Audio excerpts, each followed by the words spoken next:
Hi guys, so in this episode we are going to be looking at ULEZ and other motoring restrictions that are infringing on our rights and freedoms, so to speak. Now, it's always too easy to let emotions and politics steer these conversations, but I think it's important to focus on cold, hard facts and expert knowledge. Apply logic, especially when it comes to tackling such contentious issues as the twin challenges of air pollution and environmental damage. Now, I feel that it is seasoned experts who hold the keys to realistic solutions when it comes to these things. These are the people who've not only studied these issues, but have lived and breathed them and had a tangible impact on the ground. So in this episode, I'm delighted to be joined by a freight transport specialist and a career, he's got a career that spans government and international transport companies and industry advocacy. So we're going to be talking to him, and we're going to be doing that right after this. A brown car guy.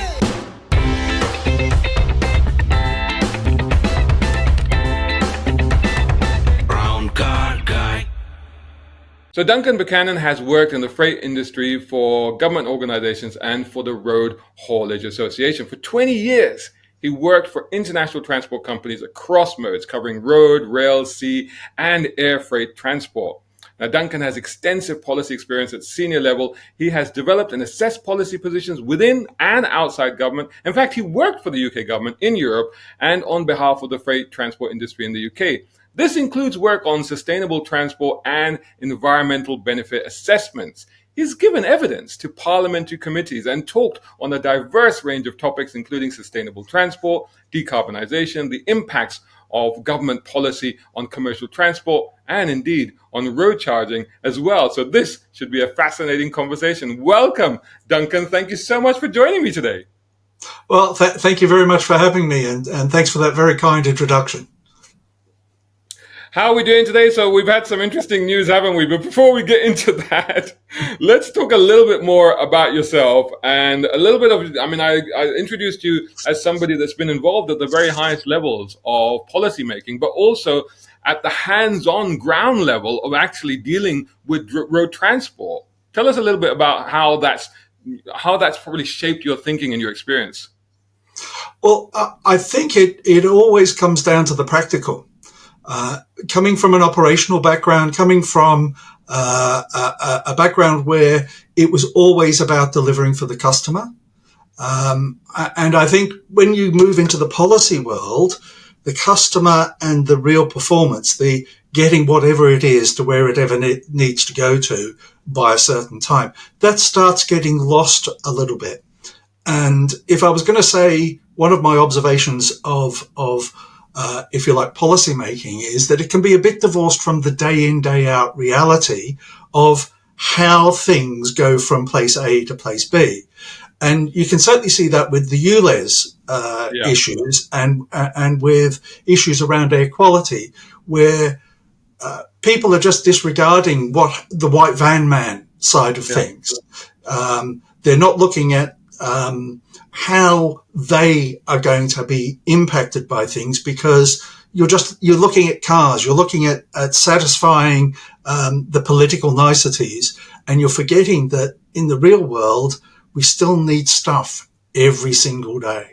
So just like you're the brown car guy, I suppose I'm the white freight guy, because I'm a freight guy, and I'm always looking. You were almost a white van man there. That would have been perfect, actually, wouldn't it? Yeah, no, I did. One of the jobs that I did do was running vans, but they were blue, and it was only a couple of them anyway. So it, that actually helps. You know what? I want to stick with this a little bit, because you've dived straight into ULEZ, and this is very good, and it's very important, because obviously this is still a contentious issue, even though the fact is that ULEZ expansion has now happened and it is now covering the whole of Greater London, making it is actually the largest low emission zone in the world. And like you said, just trying to separate the fact from the policies, if you like, the real world facts on the ground. And I think this is one of the things that has emerged for me so much, especially when I've gone to protest events and spoken to people, is how it's impacted real people in the real world, as opposed to, these lofty ambitions and aims that politicians like to champion. I think that's a real disconnect. And the other thing that I think happens as well is that people allow their biases to take hold. they listen to people who agree with them and dismiss and ignore those who have other views. So when it comes to, say, the white van man or the small business operator, when it comes to those people and thinking about clean air zones and ULEZ, it's the small business that has been largely disregarded. I remember in 2017, when I would not long joined the RHA, looking at the impact assessment that was done by the DEFRA around clean air zones when they were talking about what they were going to do and what have you. And there was a little section in there of like, we know this is going to be bad for small businesses, for small truck operators in particular, but we don't know how bad, and there's loads of them anyway, so we're just not going to count it. And it literally was in the impact assessment. And one of the things that I learned when I was at the RHA is that one of the most important documents, if you really want to know what's going on, one of the most important documents is the impact assessment. When it comes to ULEZ, the impact assessment that the mayor did for the ULEZ expansion basically said it does sod all for air quality. It really does a negligible amount of good for air quality. Let's just explore this a little bit further, because I obviously did a video on the impact assessment report. This was way months back when I first started looking into this, and it would be great to get some what your take was on it exactly, so that people know that, I wasn't just, being emotive. I am the brown car guy. I'm a car guy, so I'm into cars. So obviously, I'm going to look at it from that point of view. But my understanding of it, as I was reading through this document, my jaw was dropping and my eyes were widening, because and this was just in the first, 10 pages or so, when we got into the table aspect of it, and it started breaking down not only the impact of air pollution, but also the socio-economic impact on communities in certain areas, the demographics and people and how it would impact them. And tell me, did I read it wrong when I said to people that I saw a lot of lines there where it literally said negative impact, negative impact, negative impact? No, you didn't read it wrong. It was really interesting because I did a little bit of a similar exercise. I was concerned about ULEZ, and what I wanted to do is I wanted to know more. And it wasn't just about ULEZ, because I was thinking in terms of decarbonisation as well. So the little exercise I did recently that I published on LinkedIn, that the reason why you contacted me, yes, right, was because I wanted to understand what the carbon impact of the scrappage scheme was or is. So before we get into that, let's just explain the scrappage scheme. The scrappage scheme is the mayor will give you up to £2,000 to throw away your existing vehicle that's non-compliant with ULEZ if you live in London. Only if you live in London. If you live just outside London, tough. You're just going to have to wear whatever you're wearing. So I wanted to know, And this is potentially up to, because obviously there was a £110 million budget for this, allocated to this. I think it was increased to about 150, if I'm not mistaken. But when you look at the government, from the government's point of view, they said 1 in 10 cars would be impacted by this, which by their assessment equated to about 200,000 cars. But the RAC said it could be 700,000 cars. So we're talking of let's say up to about 100,000 cars could be impacted by the scrappage scheme. So you're talking about scrapping 100,000 cars. And then you looked into what the impact of that would be. Yeah, because going back to the impact assessment, there was nothing in the impact assessment about scrappage. So there were some vague claims about carbon and about climate change reasons for doing ULEZ. And one of the problems is it's the vagueness of the claims. It's using conventional wisdom. There's no data behind it. And I was really uncomfortable with all of that. So I thought, having done assessments myself in the past, I would look at it myself. And when I looked at the impact assessment, I remember being quite stunned when I got to the very last part of the impact assessment is that thing you were talking about, those 35 different socioeconomic groups that have negative impacts. And I think there was 2 for which there was positive impacts. And it really strikes you as, okay, it's 130 pages into a turgid document. but it's there. And one of the good things about impact assessments is that the consultants who do impact assessments generally put almost all of the information in there, and they can't really hide it. So in this particular case, it was Jacobs, and they were really straightforward. I've read Jacobs' work in the past, and they are straight. They do the consult. But of course, it does get edited by the TfL or the commissioner, and they engineer it so that it's structured in a way that it tells the story they want to tell. And it will always pick out certain types of information that can be used by the proposer. But generally speaking, the consultants, whether it's Ricardo on air quality or Jacobs or any of these people, they generally have good quality information. Just to interrupt you for a second there, sorry to stop your flow there, but just for a second, that strikes me as extraordinary, because coming to this report as somebody that's probably not an expert at looking at these reports, and it didn't take me long to see the negative aspects in this report, and that's despite the fact that, as you say, it's probably been tailored in such a way as to present a positive benefits for it. So that's extraordinary. So please continue. Well, you see, this is where the consultation is different from the impact assessment. The impact assessment has the real information in there. The consultations don't. So you get a consultation on a low traffic neighborhood, and it will give you 4 options. Option A is one type of low traffic neighborhood, B is another, C is another, and the third one is another. There will be no option for no low traffic neighborhood, and that's really quite common. The consultations are where the faking really happens. The impact assessments is where you can get real information, and there's good information in there. But even so, it's not just about what's in the impact assessment, it's what's missing. And that's what I realized, is that there was a vague claim about carbon, and I thought, hold on, you're scrapping cars. What is the carbon impact of scrapping cars? So I went back to first principles and I went, right, you have a car, you scrap it, you replace it with a new car. Ultimately, all scrapped cars get replaced by a new car, or most of them do.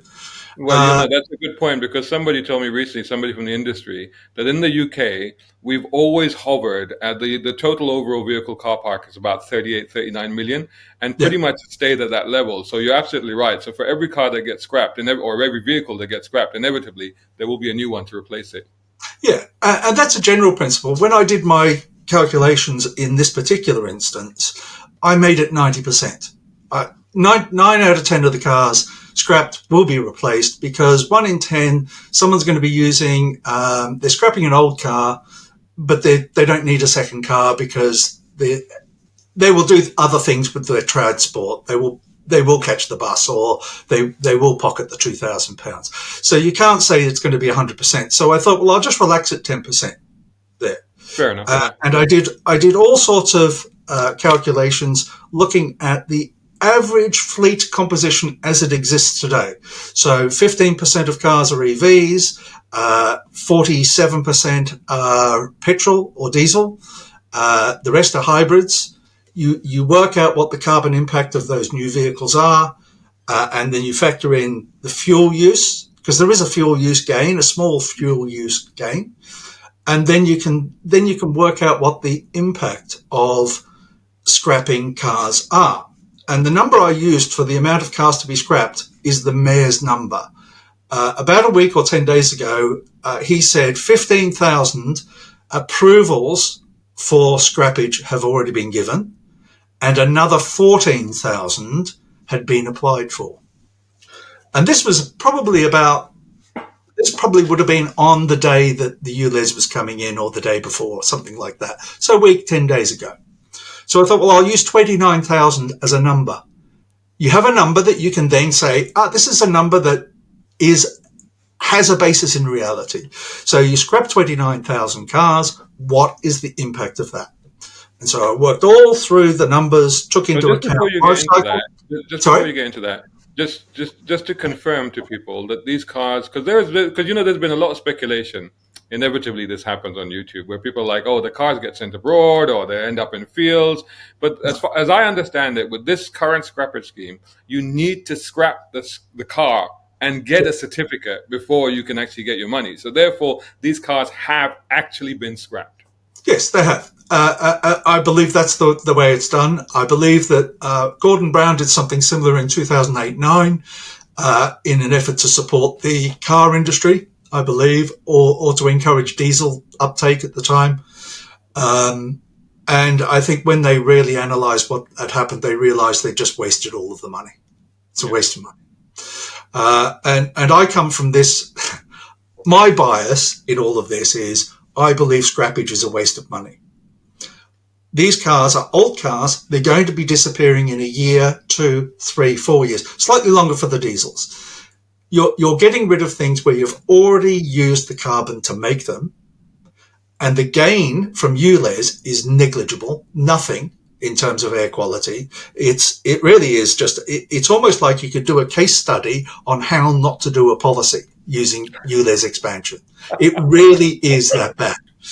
Anyway, so I worked out what the carbon impact is going to be. So in the end, 29,000 cars, 34,500 tons of CO2 net added to the environment. That's taking into account all the benefits. This is purely from the process of scrapping. This is from scrapping and replacing with new cars. Right, okay, gotcha. Yeah. And that's taking into account the whole life cycle of the vehicles. So, in fact, the actual scrappage itself is 4 or 5 times that in terms of the carbon impact directly. But you've got to net off the fact that these cars have to be replaced in a few years' time anyway. You have to, and there is some fuel savings to be had. And the electric vehicles will have a lower footprint for carbon in their use. So this is taking all of those factors into account. And yes, you're adding CO2 through ULEZ scrappage. Simple as that. So what was that figure again? How much were we adding? 34,500 tons of CO2. It's the equivalent of, I worked it out, I wrote it down here, it's the equivalent of annual use of electricity of 45,000 houses. Oh, wow. Right, so it's the annual electricity emissions from 45,000 houses. In the big scheme of things, it's probably not absolutely fantastic. No.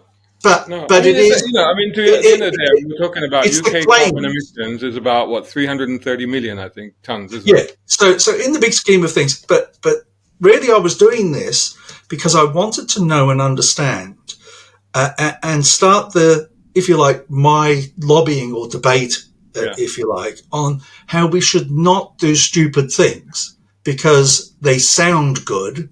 We should do things because the evidence shows them to be good. Yeah. And that's where I come from. And that's possibly because of, running things in the Department for Transport where you're assessing complex modal shift stuff and doing this sort of work. I like to know that what I'm doing is good, is actually positive. And so on that basis, if we look at the scrappage scheme in isolation and we say that, well, he spent 130 million pounds, whatever it was, on scrappage. And actually what you ended up with was negative carbon impact because you put out 34,400 tons. But what is the counter to that? What was the perceived benefit, if any, of doing this? Well, the whole rationale for doing ULEZ was air quality benefits, which when you go into the impact assessment, they are shown to be largely minor and negligible the terms that I think are used in the impact assessment. So there's a negligible gain, and I think one of the problems with ULEZ is if you go down the road of going, well, what will you do instead? Is probably a fair question to ask. Well, that is a really good question to ask because you should think about what do you do to improve air quality. Now, as a society, many, many years ago, we did it through vehicle standards. And that's what's being used for ULEZ. It's the Euro 6, Euro 5, Euro 4. It's that continuous improvement of standards of new vehicles that helps us. So we have been consistently reducing air pollution in London across all of Europe for the last 30 years or so as the Euro standards have developed. So that works. And essentially what you do is you're not throwing anything away. You're just making sure that the new ones have the right standard and are as clean as possible. So that's all good. So that's the first point. You actually use that as your starting point. And that's what ULEZ uses. The trouble is that ULEZ is a very extreme example. Not only is ULEZ the biggest in Europe, it is also probably the most draconian in its standards. It's gone from no one had anything to comply with a month ago. Now you have to apply, if you've got a diesel, you have to apply to the Euro 6 standard. The Mayor's also hinted that he wants to improve that standard. So it will be Euro 6D at some point in the future, which means that it's not just 2016 diesels and older. It's going to be 2020 and older. So I'm worried about this continuous ratcheting for very, very small gains. And just continuing with your concept of looking at scrappage schemes, but now that you've mentioned the Euro 6D and the fact that it's from 2020 onwards, so essentially you're talking about making... That was a guess, by the way. 2020 is a guess. I'm not sure when it was. Okay. We can blame Volkswagen for... I know Euro 7 is coming in, and Euro 7 is coming in about a couple of years, isn't it? I think it's still being discussed. I'm not sure when Euro 7 is coming in. I wouldn't expect it to be here until really probably 2028, something like that. But that's, again, like my 2020 for the Euro 6D, that's a bit of a guess as well. So the point that I was trying to make is that you're talking about, so January, I've just done a quick Google, it's January 2022. No. Is the all cars must pass the real world test with lower. This standard is known as Euro 6D.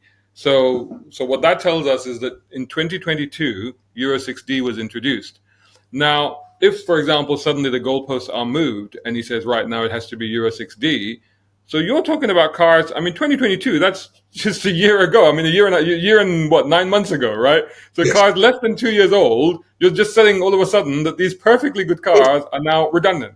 What impact is that having on society by making these relatively new cars effectively redundant? Yeah, in all fairness, that hasn't... It's a bit like what the government has been saying at the moment about not eating meat. It hasn't actually been proposed. Yeah. But it's in hypothetically. I say hypothetically, but effectively we've done that already, because 2015 diesel SUVs, my neighbor has one. He's just having to sell his car now. It's a perfectly good car. It's got many, many years of life left into it. And you can see these all over London, diesel SUVs, 2015 vintage and say 2012, 2013, 2014. These are still very, very good cars. I come from the freight perspective. So when it comes to vans, so just to move back to the freight just for a moment, trucks and buses have had to comply with real world emission standards since 2014. So there was a low emission zone for trucks that was introduced across London, across all of Greater London, a couple of years ago. At Euro 5, at Euro 6 as the standard. Euro 6 is a fantastic standard. It works really, really well. And it is great. The trouble is, if you introduce a standard halfway through a vehicle's life cycle, you effectively destroy the value of that vehicle. So your neighbor has had a much heavier depreciation on his 2015 car than otherwise would have been the case. It makes it more expensive for them to upgrade. And I go back to the point that I made earlier on, where we've gone from no standards to quite serious standards. And that's nowhere else in Europe have done that. It's only the UK which has gone to the Euro 6 diesel standard straight from nothing. Most parts of Europe have gone through Euro 4 as a standard, then Euro 5, and then Euro 6, and it progresses over time. You don't get the dislocation in the used market. You don't get anywhere near the sort of problems we've got. But when it comes to vans, your neighbour can go and buy the same SUV with a petrol engine, probably swap it out. He'll be a few £1,000s down, but he'll have the same car which meets his needs. He will spend a bit more on fuel. He'll spend a few thousand on the car, but he'll end up with the same thing. Roughly speaking, not a huge cost in the big scheme of things. Vans, there are no petrol alternative vans to buy. There is only diesel. So you're talking about every carpet fitter, every plumber, every electrician who's got a 2016, 2015, 2014 diesel van has nowhere to go but to buy something newer. And there isn't enough of them. So there's a load of people out there who are actually paying £12.50 a day to work because their van is non-compliant. I've got neighbours near me. I live in South London. I've got neighbours live near me. They've had exactly this issue. There's a guy who's a carpet fitter. His van's perfectly good. It's a 2013 or whatever. He does almost no mileage. He's fitting carpets locally around the area, right? He's paying £12.50 a day. He has to earn £20 a day to pay that £12.50 because he's got to pay tax on it. I suppose he does. Maybe it's an expense. Maybe he doesn't have to pay tax. But anyway, yeah, I mean, I think you can claim it as a tax. But also the other thing to keep in mind is that with many of these commercial vehicles, vans and other vehicles in that arena, many of them are actually modified and customized to suit the needs. So that's an additional expense. So you're looking at an expense of replacing the vehicle, but then also the expense of then readapting that vehicle to your requirements. I mean, for a lot of businesses, it's literally a business busting thing, isn't it? Yeah, the reason I'm so sensitive to this is because when we were dealing in the RHA with clean air zones and some of the things that some of the councils were wanting to do, we'd have members of ours who would have specialist vehicles. They would be adapted for particular purposes. One of the ones that we tried to get exemptions for were recovery vehicles that recover buses and trucks. These are specialized, dirty great big things for picking up a truck. Well, these things last forever practically because, well, they're doing no mileage. They're just lifting trucks up. These things, punishing those people for really expensive £100,000 specialist kit now has to pay £50 a day. They're just paying it. It just becomes a tax. It's a pay to pollute thing for those people. So there's a lot of things around the effects on small businesses because it tends to be small businesses with the older vehicles. DHL, UPS, all their vehicles will be compliant because they don't keep them for more than a couple of years, 3 or 4 years. They then get to the second user, then it gets to the third user, and so you've got a carpet fitter with a second-hand van who does hardly any miles. It's already done 130,000 miles before he's got it. He's only going to put another 20,000 miles on this thing in the next 2 years, 3 years. So they use old vans.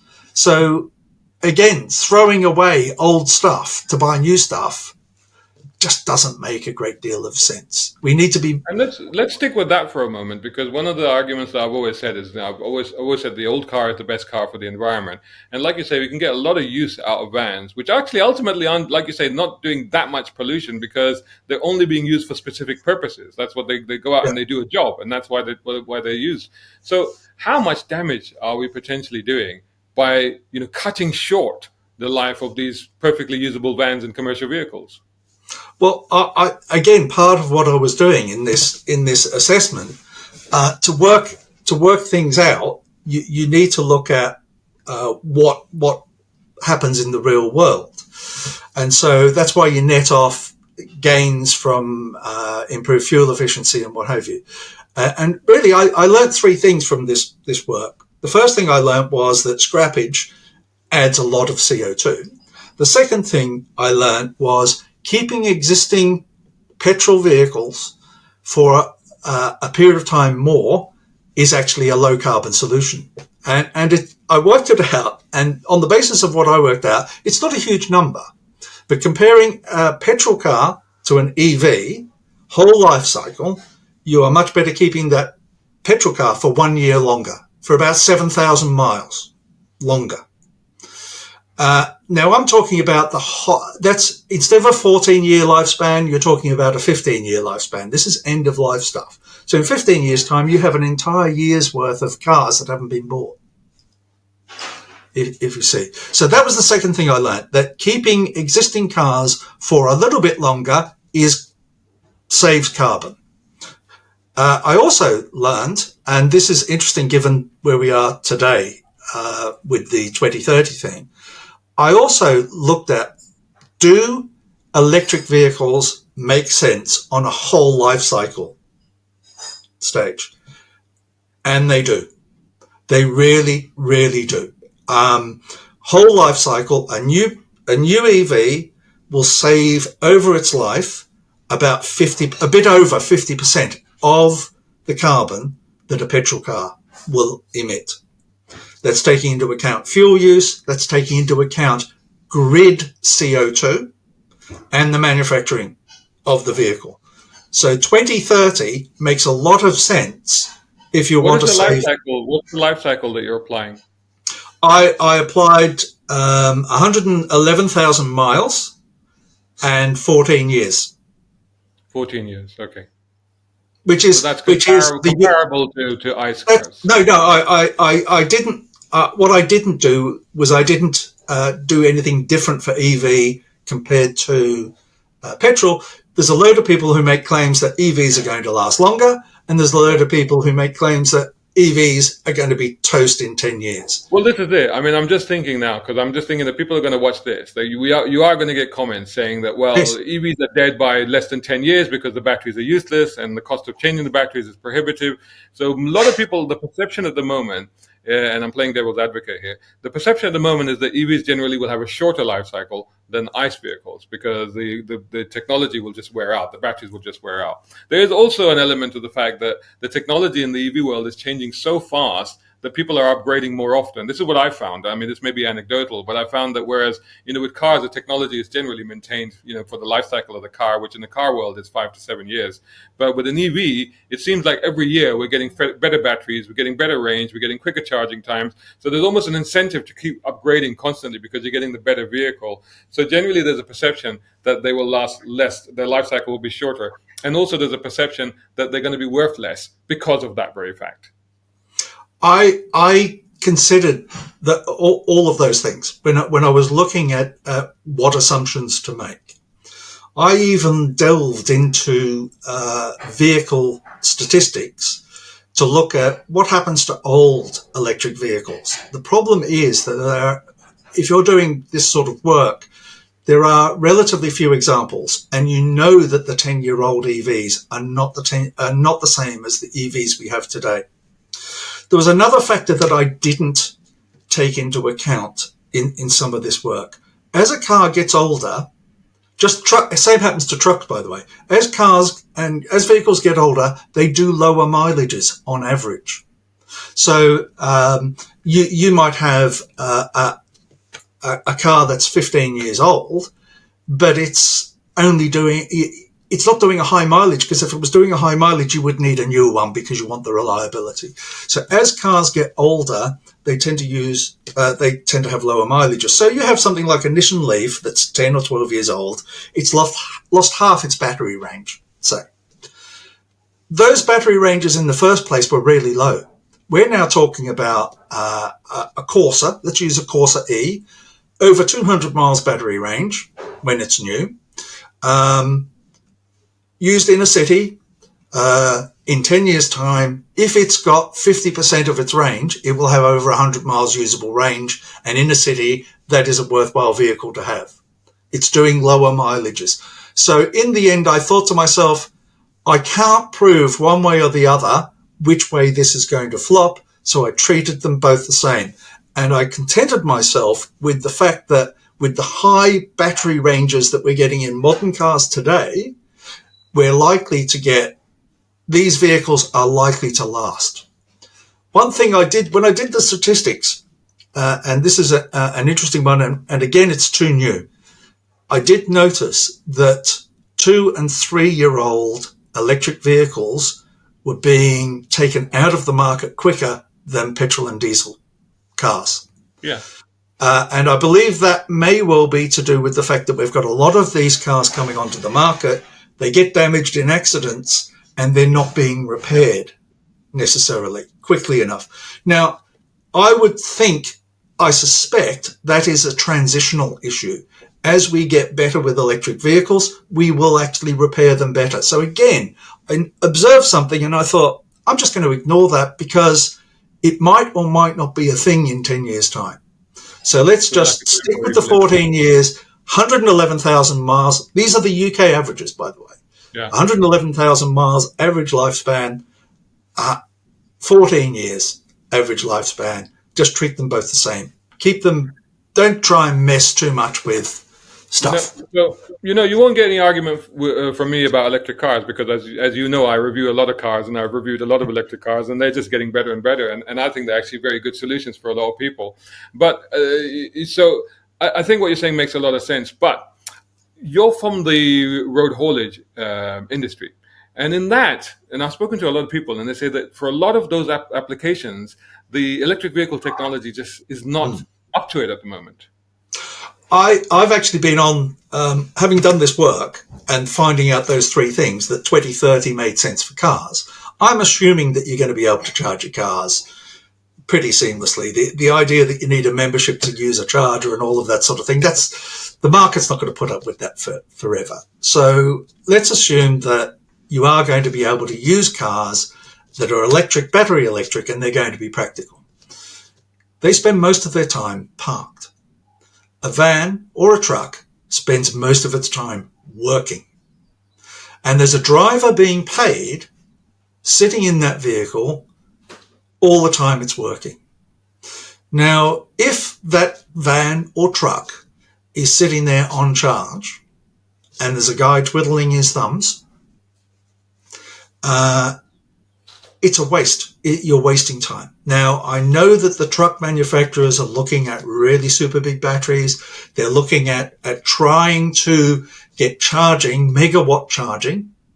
Megawatt charging is sort of the baseline, what they need to make this work, so that the truck can charge within the time required. But it's unproven. It's so unproven that we just don't know that this is going to work in all circumstances. Now, some urban distributions, certainly battery electric vehicles are going to be fine, going to be great for certain applications. The problem is, and it's a bit like this ULEZ thing where they talk about the 10% for whom are going to have to pick up the tab. It's the tyranny of the majority, if you like. Okay, it suits most people, but there will be people where it doesn't suit. And we have, when it comes to freight, you have lots of different types of uses. So when I was putting this thing on the web, when I put this summary on the web, I actually made the point that this is to do with cars. I don't think we can do a 2030 for vans, and I certainly don't think we can do the 2035, 2040 plans for trucks as things stand.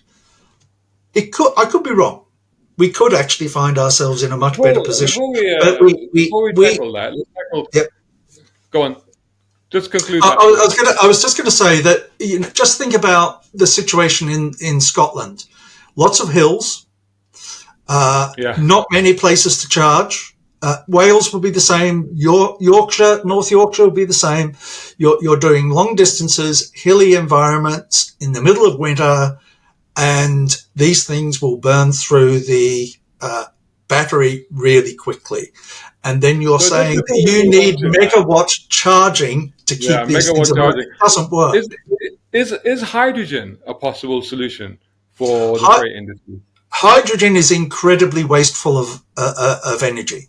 It takes a lot of energy to make hydrogen. So I'm not even sure that hydrogen is the right thing. Where we go to decarbonize trucks, heavy trucks, is still up for grabs. There may be a role for hydrogen, but intuitively, I'm really not convinced. Battery electrics are limited. Is this where you need your low carbon liquid fuels? They're going to be expensive. It's unavoidable. But are we talking about low carbon fuels?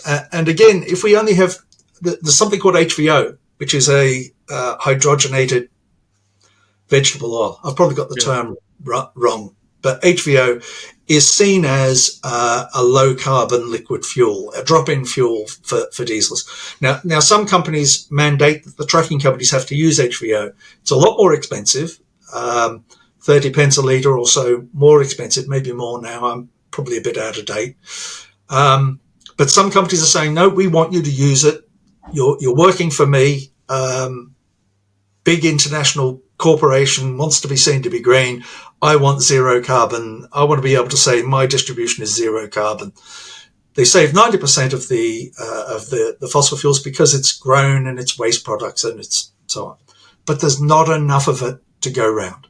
You can't run cars on it, which is fine because cars will be battery electric.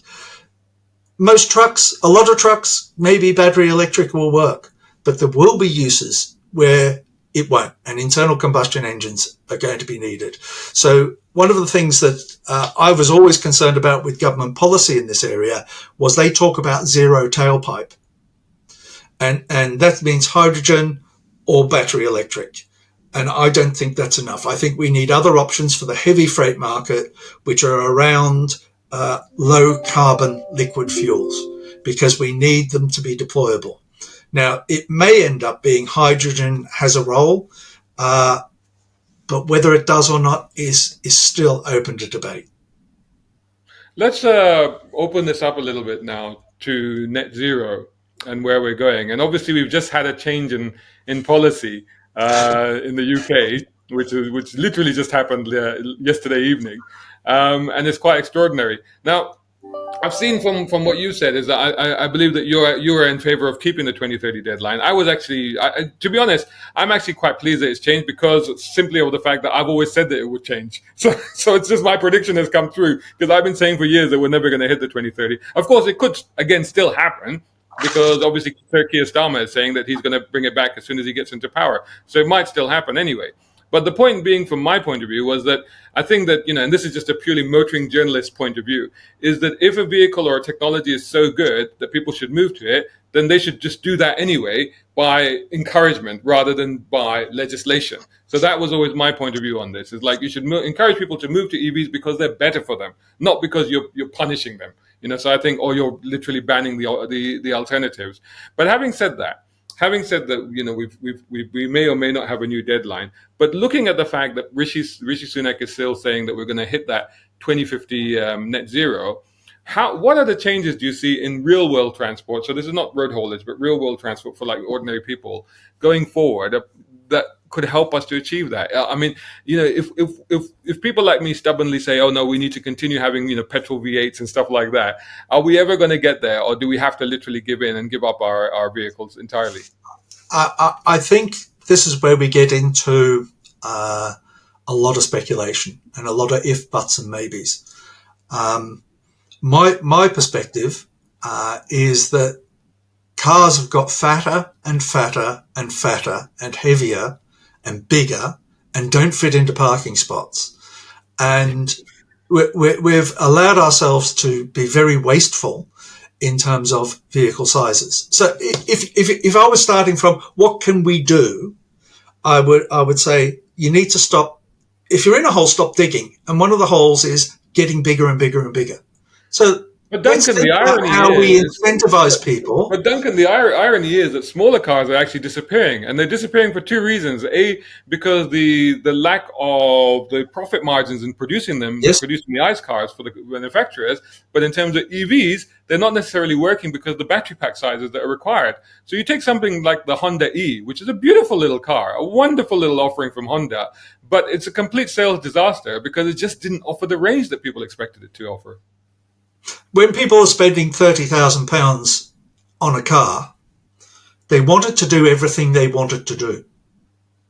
Very often when it comes to small cars, they can be They can be second cars, but often they're not.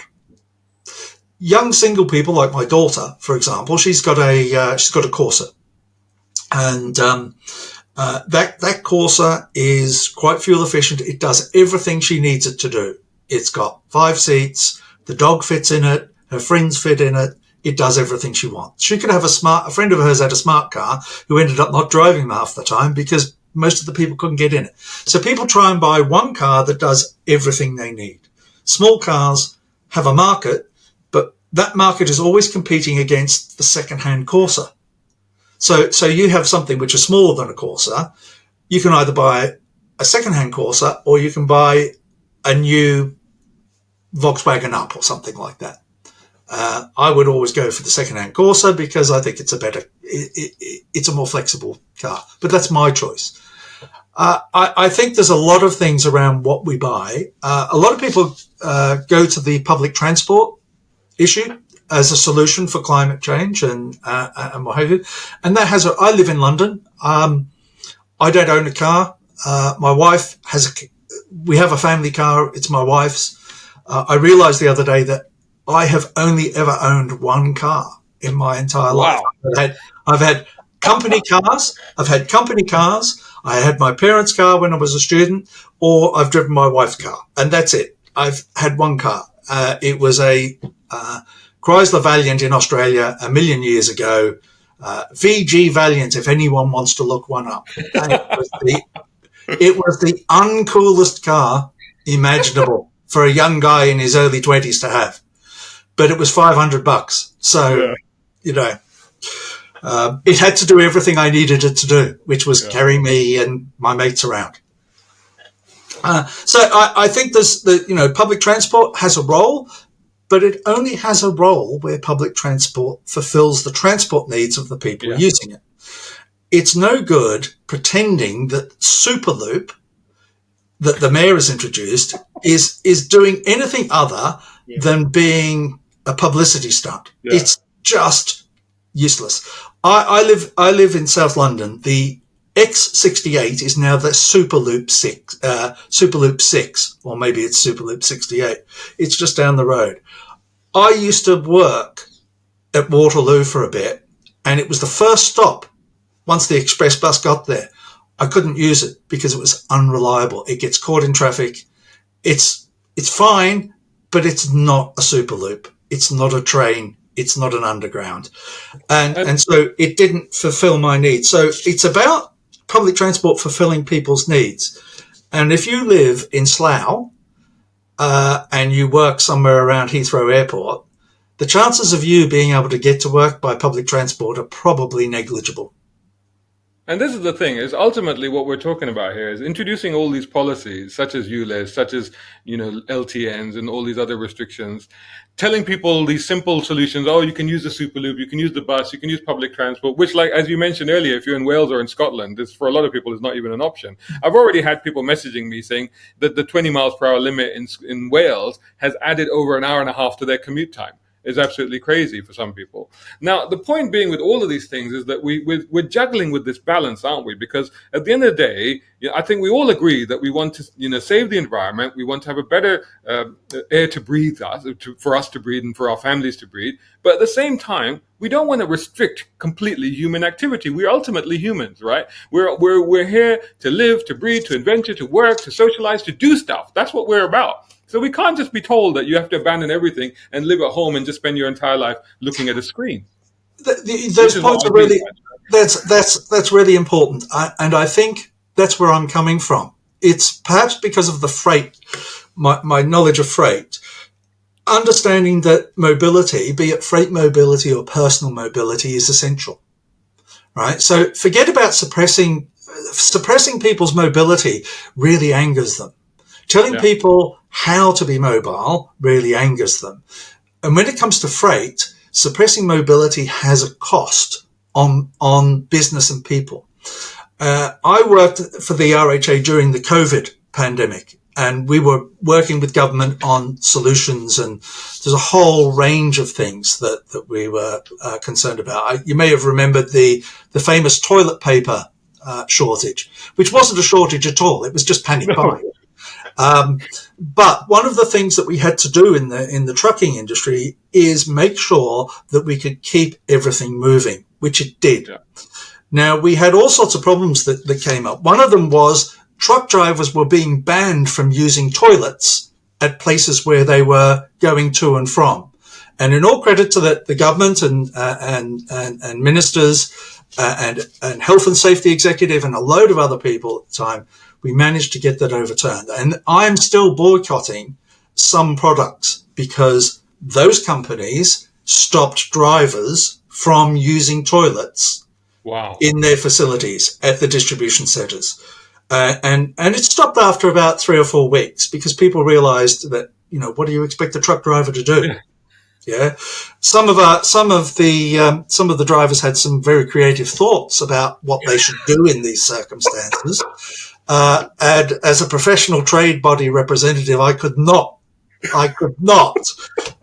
actively promote some of the ideas that they had. I'm pretty sure that some of you were about to regale us with the stories of what people actually did in times of desperation. That's not for this podcast. I'll leave it to people to fantasize. People can fantasize about what truck drivers thought. I'm sure they already are. How they may or may not have behaved. But, it was really important that we have to, and right throughout the pandemic, freight kept moving. You did have things in the supermarket that ran out and were short for a very short period, but that was because of panic buying. It wasn't because of failures in the supply chain kept working. And that's what's critical. So when we're talking about mobility shouldn't be taken for granted. Mobility is absolutely fundamental. And I think when we all come back to this net zero situation, we need to understand that we need cheap, plentiful energy. It needs to be net zero. If you accept that the net zero thing, let's make it net zero. Even if you don't believe in climate change, let's do it anyway. But what we have to do is make sure that we have plentiful, cheap and deliverable energy. And that's what I was talking about earlier, about energy for the trucks that are in the areas which batteries won't work. They need to still work because we still need to supply the people in the north of Scotland with the goods that they need, and they need to export the stuff that they make. So, and it's the same whether we're working as well. A lot of the TfL mindset, I think, and actually government mindset generally, is a very urban. It's like, I live in London, I live in a city. People can get around, they can use bikes, they can do this, that, and the other. But you go outside the centre of the cities, people need much more flexibility in that. And more important than that, your plumber, your electrician, your gardener, they need to be able to get about. And that is motorised transport, because with the best will in the world, e-cargo bikes have a role, but they're very limited. And just because something works in one environment doesn't mean it works somewhere else. And I think this is one of the problems with the debate. We forget sometimes that different markets, different activities require different solutions. And we need to accommodate everyone's solution. So just kicking 10% of people who don't have compliant vehicles into touch, ignoring them, that's not good enough. We need to accommodate everybody. And that's where I would go politically. And that's one of the things that's sort of motivating me here. Yeah, no, that makes a lot of sense. Contextualizing solutions, I think, is also very, very important. So as we're coming to the end of this, is there, you've done this incredible study, obviously, into the scrappage scheme. Is there anything else we can expect in the pipeline that is looking at the impact of what I put on my LinkedIn page was just a summary, 2-page summary. And what I'm doing at the moment is beating all of the assumptions, logging them, putting a lot more. So later this month, hopefully I'll get it done this month. I want to put the whole thing up, what the assumptions were, the lessons, all of the lessons, not just the ULEZ Scrappage Scheme. But I just wanted to get the ULEZ Scrappage one out there because so much was going on, and I'm thinking I'm just sick of listening to some of the misrepresentations. And this is where we will get political. Going around telling people about 4,000 people a year dying is just, it's ridiculous. I would always go back and ask the question, so how many lives is ULEZ expansion going to save? How many lives?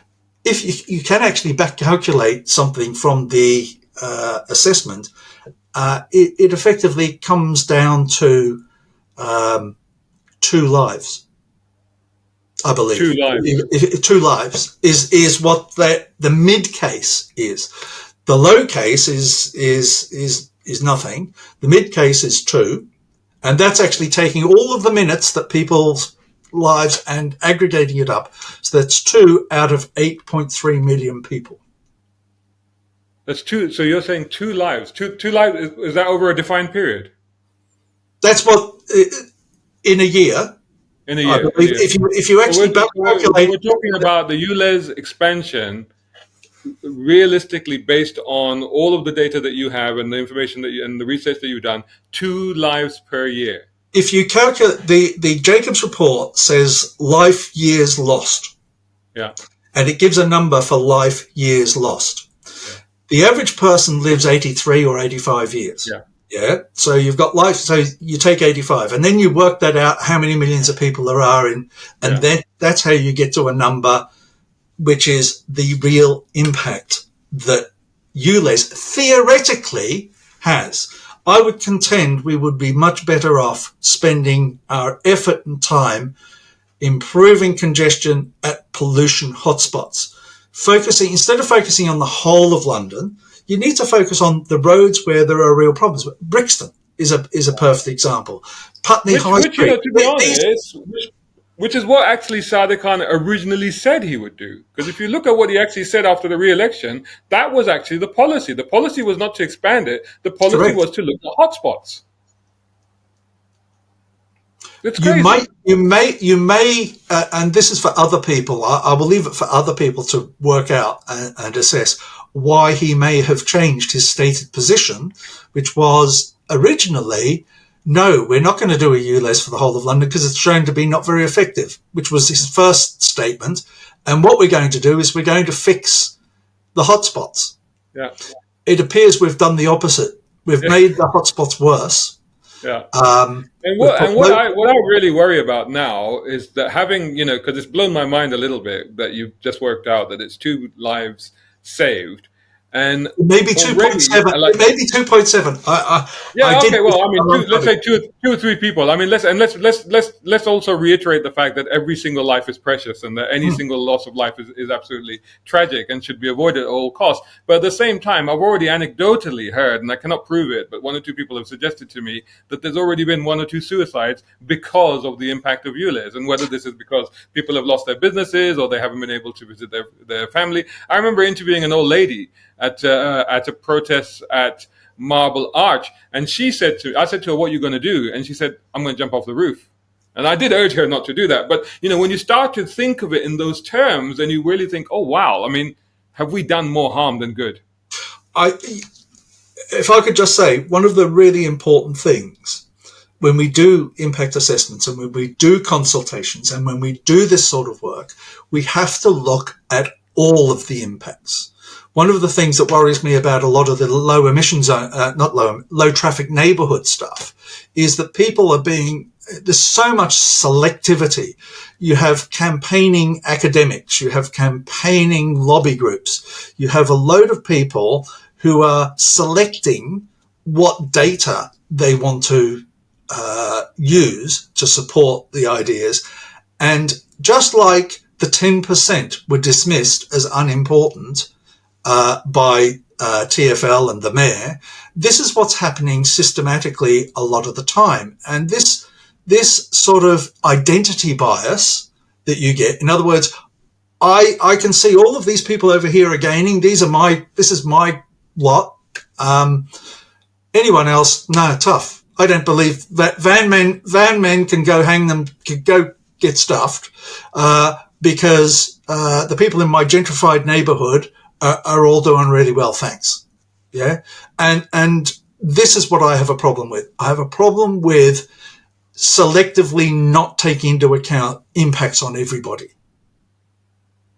And it's a simple social justice issue. You need to make sure that you take everyone's impacts into account. And that's where that very last section of the Jacobs impact assessment, where they got 34 loads of people, groups of people, negatively impacted by this, ignored, just ignored. Disabled people, old people, there was all sorts of people. I don't have it up on my screen. All just, oh, well, it's not that important because, maybe we need to raise the money. Duncan, we could talk about this for a couple of more hours, I reckon. But you're absolutely very right, and I think that it needs people, with the experience and skill set and knowledge such as yourself to really think through the consequences of these things. I want to thank you so much for taking the time today to talk to me about this. I guess the easiest way for people to find you would be through LinkedIn.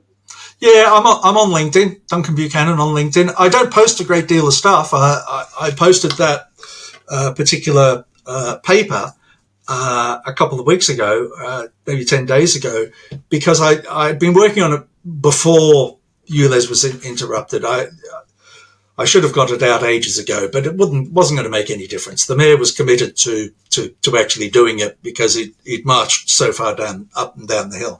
But what I want to do is I want people to stop and think holistically about some of these things. And yes, clean air is a good thing. It doesn't mean ULEZ is a good thing. Decarbonising is a good thing. It doesn't mean doing it in a particular way is a good thing. We need to do things in ways that work. So allowing the natural vehicle life cycle to come to an end is the low carbon approach. And yes, actually, when you replace petrol vehicles with electric vehicles, you save over 50% of the carbon over the life of the thing, using UK grid averages, that is. So I hope that's been helpful. Thank you so much, Duncan. Thanks once again. This has been absolutely brilliant, and I hope that people have got some stuff to take away from this. I know I have. You've given me quite a lot to think about, actually. So thanks once again for joining me today, and hopefully we'll do this again soon. Brown car guy. Hope you enjoyed that video. If you did, please hit the like button and share this video as well if you can. And while you're at it, check out these guys who also sponsor my content. I am deeply grateful to them because it helps me to buy new equipment, put fuel in the cars, and yes, buy a cup of coffee.